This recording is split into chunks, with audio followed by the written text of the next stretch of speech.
guys, I'm Kylie. Today we'll be making DIY nachos and DIY tacos from Tacobites and more. So without any further ado, let's start making the tacos. Once you order from them, they will give you the complete ingredients that you need. What is great about them is that you can customize your own tacos. If you want to add more meat, then you can add more meat. If you want less veggies, then you can just add less veggies. If you want it to be cheesier, then add more cheese. I also added their creamy garlic sauce and chili sauce on my tacos. I was able to make 10 tacos for me and my family. And now, let's have a taste. Yum, yum, yum. Wow, it's really meaty and flavorful. I highly recommend it for people who misses Mexican food like me.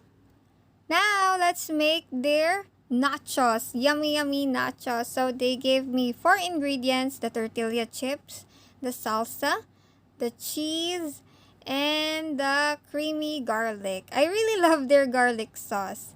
So, there you go. Let's have a bite. Wow, I really love tacos. I fell in love with it the second time around because of Tacobites and more. So if you want to have a taste of their Mexican food, go on and head to Tacobites and more and order your nachos and tacos now. Thank you guys for watching. Bye!